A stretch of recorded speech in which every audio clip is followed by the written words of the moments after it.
ಮಾಜಿ MLC kidnap ಮಾಡಿ 3 ಕೋಟಿಗೆ ಡಿಮ್ಯಾಂಡ್.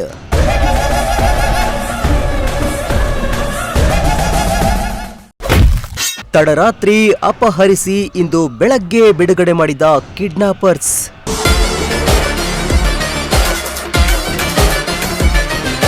ಮಾಜಿ ವಿಧಾನ ಪರಿಷತ್ ಸದಸ್ಯ ಹಾಗೂ ಬಿಜೆಪಿ ನಾಯಕ ದಯಾನಂದ ರೆಡ್ಡಿ ಅವರನ್ನ ಅಪಹರಿಸಿ ಕೋಟ್ಯಾಂತರ ರೂಪಾಯಿಗೆ ಬೇಡಿಕೆ ಇಟ್ಟಿರುವ ಆರೋಪ ಕೇಳಿಬಂದಿದೆ.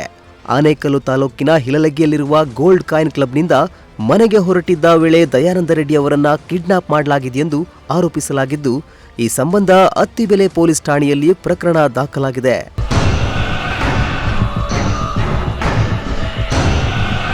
ತಡರಾತ್ರಿ 12 ಗಂಟೆ ಸುಮಾರಿಗೆ ವೆಲ್ಫೇರ್ ಕಾರಿನಲ್ಲಿ ಮನೆಗೆ ತೆರಳುತ್ತಿದ್ದ ದಯಾನಂದ ರೆಡ್ಡಿ ಅವರ ಕಾರನ್ನ ಬೈಕ್ನಲ್ಲಿ ಬಂದಿದ್ದ 2 ವ್ಯಕ್ತಿಗಳು ಅಡ್ಡಗಟ್ಟಿದ್ದಾರೆ. ನಿಮಗೆ ಗಿಫ್ಟ್ ಬಂದಿದೆ ಎಂದು ಹೇಳಿ ಕಾಟನ್ ಬಾಕ್ಸ್ ತೋರಿಸಿದ್ದಾರೆ. ಈ ವೇಳೆ ಕಾರಿನ ಡೋರ್ ಲಾಕ್ ಓಪನ್ ಮಾಡ್ತಾ ಇದ್ದಂತೆ ಓರ್ವ ವ್ಯಕ್ತಿ ಕಾರಿನೊಳಗೆ ನುಗ್ಗಿ ಗನ್ ತೋರಿಸಿ ತಾನು ಹೇಳಿದ ಕಡೆಗೆ ಕಾರು ಚಲಾಯಿಸುವಂತೆ ಸೂಚಿಸಿದ್ದಾನೆ ಎನ್ನಲಾಗಿದೆ.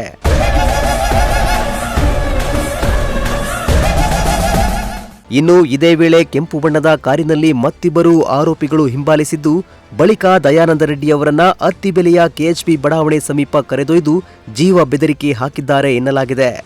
ನಿನ್ನನ್ನು ಕೊಲ್ಲಲು 10 ಕೋಟಿ ರೂಪಾಯಿ ಸುಪಾರಿ ಕೊಟ್ಟಿದ್ದಾರೆ ಎಂದು ಕುತ್ತಿಗೆಗೆ ಗನ್ ಹಿಟ್ಟು ಬೆದರಿಕೆ ಹಾಕಿದ್ದಾರೆ. ಬಳಿಕ ದಯಾನಂದ ರೆಡ್ಡಿ ಆರೋಪಿಗಳ ಬಳಿ ಮನವಿ ಮಾಡಿಕೊಂಡಿದ್ದು, ಹಣವನ್ನ ತಾನೇ ನೀಡುವುದಾಗಿ ಹೇಳಿದ್ದಾರೆ. ಆರಂಭದಲ್ಲಿ 3 ಕೋಟಿ ರೂಪಾಯಿ ಬೇಡಿಕೆ ಇಟ್ಟಿದ್ದ ಕಿಡ್ನಾಪರ್ಸ್ ಬಳಿಕ 2 ಕೋಟಿ ರೂಪಾಯಿಗೆ ಒಪ್ಪಿಕೊಂಡಿದ್ದಾರೆ ಎಂದು ಹೇಳಲಾಗಿದೆ.